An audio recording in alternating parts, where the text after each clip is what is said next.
So let's see, I told you my inspection software, I used a Word document for way too many years. And Mhm. I was at the North Carolina conference in 2012 when a competitor of yours attended. Mhm. And I was actually at that point, I was taking a course at the community college on how to write a phone app. I was going to develop my own software. I was not happy with the Word document. I was not happy with what I could find. I was going to develop my own software. And I attended this conference and a competitor was there and he had the vast majority of what I wanted. So I started using his in 2012 and I can, right. I'm a home inspector using it every day, but I'm a computer scientist. So I've got some background on what it takes. Right. So I gave him tremendous improvements to his software over the years. I met you in 2019 and we spent, I think it was that was February or March, and my office manager and I spent a lot of hours converting our template from other software to yours. And I started live October of 2019, and the guy that works for me and I both agree it was a great move.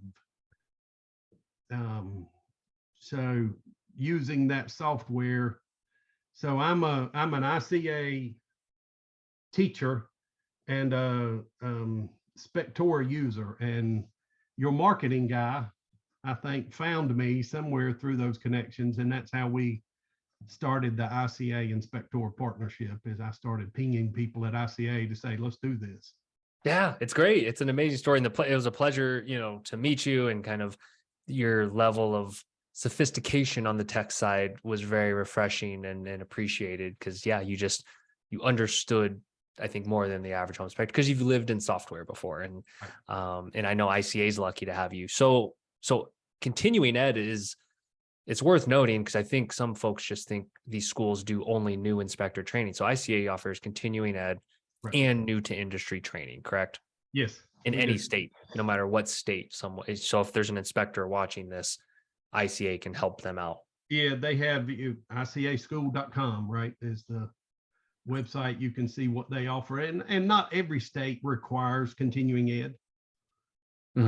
North Carolina has some of the stiffest standards in the U.S. for home inspectors, and as such, they offer no reciprocity to another state. So being a home inspector in another state can qualify you to take the exam, but you still have to take North Carolina's exam to get the license. Do you recommend all inspectors do some form of continuing ed? Absolutely, right?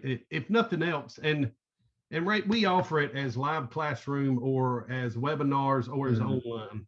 Yeah. And most of us are, most of the time, home inspection is a second career. So most of us are a little older.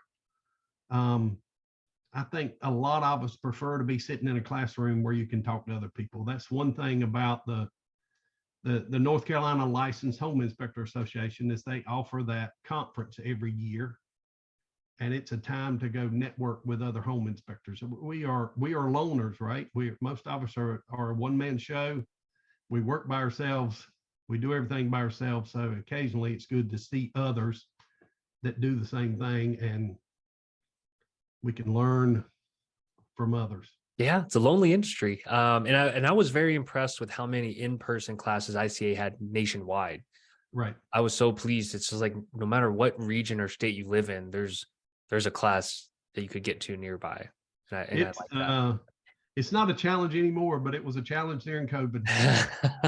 I can only imagine. Can only imagine the audio visual issues and the coordination and people.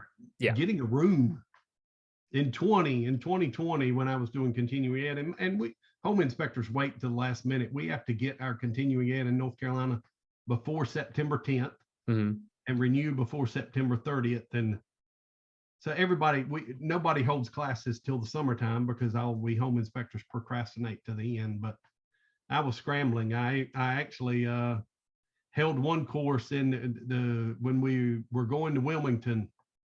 The hotel would not let us come. They changed their mind and would not let us come at the last minute. And my brother lives near Wilmington, has a very nice detached garage with heat and AC, so we were in his garage for the class. No kidding. Yeah. Hey, sometimes you But gotta now it's easy. Hotels are open, everything's open. We can get back in there. hey, Till the- you did what you had to do. I we respect did it. it. We keep going. Yes.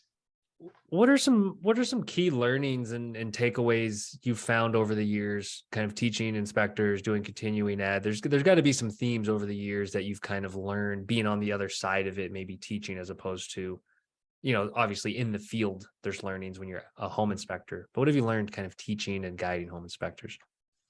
And to me, that's the value of a live classroom is people will talk.